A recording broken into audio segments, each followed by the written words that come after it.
उस राज्य की जिस पर सबकी नज़र है। जी हाँ, हम बात उत्तर प्रदेश की कर रहे हैं, जहां ग्राउंड रिपोर्ट के साथ क्षेत्रवार प्राइमरी डेटा जुटाए गए हैं।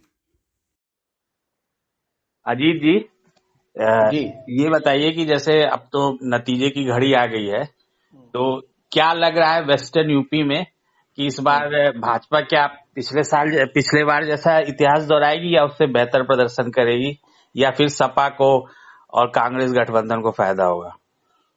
देखिए, वेस्ट यूपी में इस बार परिस्थिति जो है काफी बदली हुई है, क्योंकि जो पिछले 10 साल से भारतीय जनता पार्टी के विरोध में खड़ी रही है, जो वेस्ट यूपी का क्षेत्रीय दल, जी जो राष्ट्रीय लोक दल है, उसका गठबंधन हो गया है भारतीय जनता पार्टी के साथ। जी। तो ये काफी बड़ा बदलाव है और ये बहुत अनएक्सपेक्टेड है वेस्ट यूपी के वोटर्स के लिए भी। इसकी उम्मीद नहीं थी उस तरह से, तो इससे काफी चेंज आने की उम्मीद मानी जा रही थी। अब देखना ये कि इसमें कितना चेंज होगा, लेकिन इससे हुआ ये है कि जो एक तरह से बिसात थी पॉलिटिकल, उसमें एक काफी बदलाव आया। तो सीट्स कितनी आ सकती हैं, मतलब अगर कुछ अनुमान लगाया जाए? सीट्स का अगर देखें तो सीट वाइज अलग अलग सीटों पे अलग अलग मुकाबला है।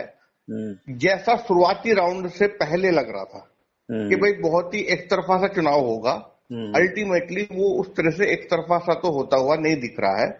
अलग अलग सीटों पे मुकाबले तो हुए हैं। कुछ मोटे तौर पे जो मुख्यमंत्री योगी आदित्यनाथ और प्रधानमंत्री नरेंद्र मोदी की जो लोकप्रियता है मोटे तौर पे, उसमें कोई बहुत बड़ा अंतर आया हो ऐसा तो नहीं हुआ है।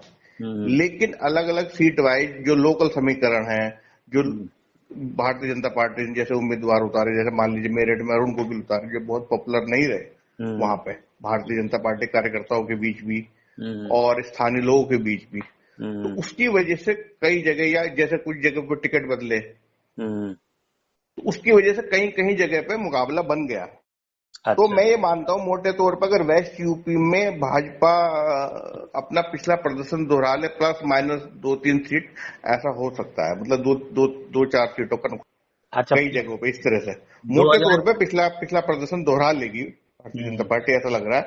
बट कुछ सीटों पे जो मैं बता रहा हूँ ना, जहां इस तरह के लोकल फैक्टर हावी रहे हैं, एक ये रहा। दूसरा है कि बहुत सारा जो कि पोलराइज होता रहा है इलेक्शन वेस्ट यूपी में, तो उतना ज्यादा पोलराइज तो इस बार नहीं हुआ।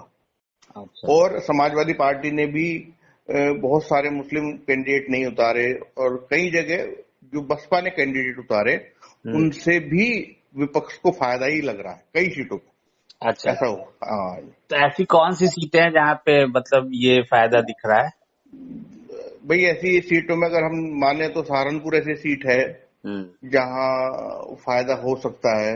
मुजफ्फरनगर ऐसी सीट है जहां चाहती तो बसपा किसी मुस्लिम उम्मीदवार को उतार सकती थी, और अगर ऐसा होता तो जो इंडिया अलायंस का वोट होता उसमें वो विभाजित हो जाता। लेकिन उन्होंने एक ऐसा उम्मीदवार उतारा जो जितने भी वोट काटेगा वो बीजेपी के वोट ज्यादा काटे। अच्छा, जो इस एरिया में हॉट सीट है, चाहे मेरठ हो चाहे कैराना। हाँ, तो ये इसमें कैराना को काफी चर्चित रही है। कैराना की सीट जो है, अच्छा खासा मुकाबला है कैराना में, काफी अच्छी टक्कर है, क्योंकि जो कैराना में भारतीय जनता पार्टी के उम्मीदवार है और जो भी मौजूदा पुराने निवर्तमान जो सांसद हैं, वो बहुत पॉपुलर नहीं है उस तरह से कि उन्होंने बहुत काम कराए हो, तो उनके प्रति थोड़ी सी नाराजगी है लोगों में। अच्छा, अब मेरठ और जैसे हेमा मालिनी मेरठ काफी चर्चित रही है सीट। मेरठ में अरुण गोविल जैसा एक चर्चित चेहरा लाए है, लेकिन क्या है कि अरुण गोविल का ठीक है, जो उन्होंने किरदार निभाया इतने सालों पहले, कई दशक की बात हो गई, और लेकिन मेरठ से उनका कोई ऐसा लगाव जुड़ाव कोई कनेक्ट नहीं था। तो जीतेंगे या हारेंगे? जीत जाए तो मतलब मुश्किल होगा जीतना, tough, it's a tough fight Meerut में। अच्छा, और संजीव बालियान? संजीव बालियान के सामने भी अच्छा खासा मुकाबला है। संजीव बालियान की राह भी कोई बहुत आसान नहीं है, और वैसे संजीव बालियान खुद भी बहुत जुझारू है। उन्होंने अजीत सिंह जैसे कद्दावर नेता को हराया हुआ है, तो बहुत जुझारू नेता है संजीव बालियान भी, लेकिन उनको भी काफी जूझना पड़ रहा है। हेमा मालिनी बहुत बड़े मार्जिन से जीतती रही है, तो मुझे लगता है कि उसमें अगर थोड़ा बहुत अंतर आया तो हो सकता है थोड़ा बहुत मार्जिन कम हो जाए, बट वो बीजेपी की मजबूत सीटों में से है। अच्छा, तो जाते जाते मैं ये जानना चाहता हूँ, फाइनल आपका प्रिडिक्शन क्या हो सकता है, प्लस माइनस? जो पिछला पिछला पिछला जो रिजल्ट है भारतीय जनता पार्टी का, उसमें हद से 2-4 सीटों का नुकसान प्लस माइनस हो सकता है। मतलब लगभग उसी की स्तर पे।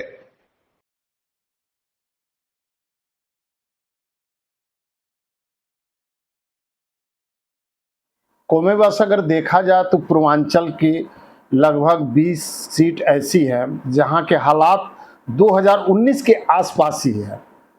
बीच में चुनाव पूर्व जो टेंशन होता है वो चुनाव पूर्व का टेंशन स्पष्ट रूप से दिखाई दे रहा है, जिसका प्रमुख कारण है कि भारतीय जनता पार्टी द्वारा जितने भी प्रत्याशियों को यहाँ लड़ाया है, जिन लोगों के बार एंटी इनकम्बेंसी दिख रही है, वो केवल प्रत्याशियों को लेकर दिख रही है।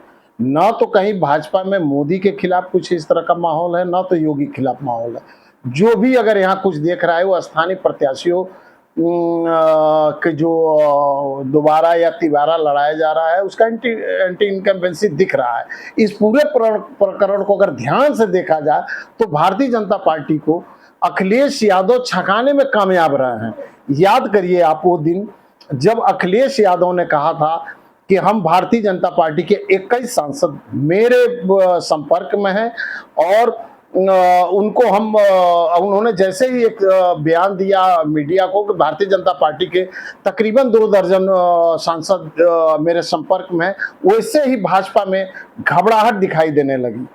और मेरे ख्याल से कुछ ऐसे चेहरे थे जिनको जनता में जिनकी छवि अच्छी नहीं थी, या यूं कह लिया जाए कि 2 से 3 बार से सांसद थे, लोगों में उनको लेकर गुस्सा था और अखिलेश यादव ने भाजपा को इस तरह से मजबूर कर दिया कि ऐसे लोगों को चुनाव में उतार दे। पूर्वांचल की भाजपा के बड़े बड़े नेता आज अगर छोटी छोटी सभाओं को संबोधित कर रहे हैं, उसका बड़ा फैक्टर यही माना जा रहा है भारतीय जनता पार्टी जो डैमेज कंट्रोल था उसको मैनेज करने में कहीं ना कहीं सफल दिख रही है। हालात बिल्कुल वही हैं, कुछ सीटों पर चौंकाने वाले परिणाम आने की पूरी उम्मीद है। कुल मिलाकर यूपी में भाजपा के लिए 2019 जैसे ये हालात हैं, और चूंकि बसपा इस बार अलग से चुनाव लड़ रही है, ऐसे में उम्मीद है कि भाजपा 65 से 70 सीटें जीत सकती हैं, जबकि सपा और कांग्रेस गठबंधन को 10 से 12 सीट मिल सकती है। उम्मीद है कि आपको हमारा वीडियो पसंद आया होगा। देखते रहिए इंडिया अड्डा।